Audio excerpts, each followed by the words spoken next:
دوستو پٹھان کو افغان کہتے ہیں۔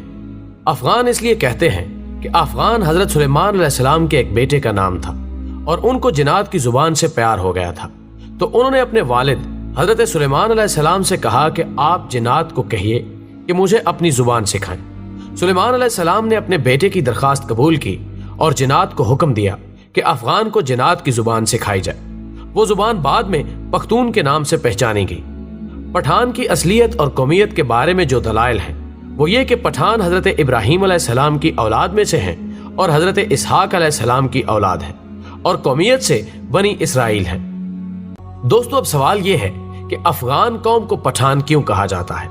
تو جب کافروں نے مکہ پر قبضہ کر لیا تو حضرت محمد صلی اللہ علیہ وآلہ وسلم نے حضرت خالد بن ولید رضی اللہ تعالی عنہ کو حکم دیا کہ جاؤ اپنے افغانیوں کو جہاد کے لیے بلاؤ۔ خالد بن ولید رضی اللہ تعالی عنہ افغانستان چلے گئے اور افغان سردار قیس عبد الرشید کو حضور صلی اللہ علیہ وآلہ وسلم کا پیغام ارسال کیا۔ قیس عبد الرشید کی قیادت میں لشکر مکہ مکرمہ کی طرف روانہ ہوا۔ شام کو صحابہ کرام نے حضور اکرم صلی اللہ علیہ وآلہ وسلم کو خوشخبری سنائی کہ افغانی لشکر نے آتے ہی کافروں کا قتل عام شروع کر دیا اور تمام کافروں کا خاتمہ کر دیا اور مکہ مکرمہ کو افغانیوں نے فتح کر لیا۔ تو اسی لمحے حضور اکرم صلی اللہ علیہ وآلہ وسلم کی زبان پر یہ الفاظ آئے، بتان۔ خواتین و حضرات، بتان لفظ عربی زبان کا لفظ ہے، یعنی سخت ترین لکڑی جو سمندری جہازوں میں لگائی جاتی ہے، جسے سمندری پانی بھی کمزور نہیں کر سکتا۔ یہ لفظ جب بر صغیر پہنچا تو بتان سے پٹھان ہو گیا، اور اگر ان کی تاریخ کا تقابلی جائزہ لیا جائے تو فارسی میں پشتون، مقامی زبان میں پختون اور اردو میں پٹھان۔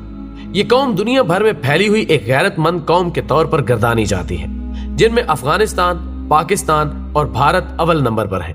دنیا میں پشتون اپنی وفا اور غیرت کے نام سے جانے جاتے ہیں۔ لفظ پشتون کا مطلب ہوتا ہے غیرت و وفا والا اور اپنی عزت اور دین پر مر مٹنے والا۔ پشتونوں نے قیام پاکستان میں بھی بھرپور حصہ لیا۔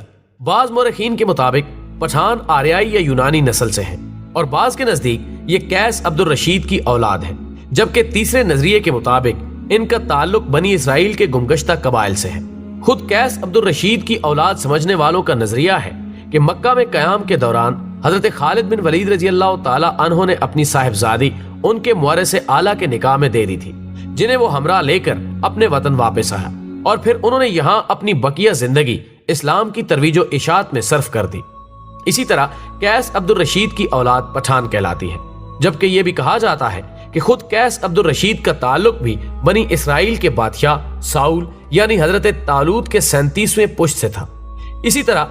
اس طرح آخری دونوں نظریات کی روشنی میں ان کا تعلق بنی اسرائیل سے ہی بنتا ہے۔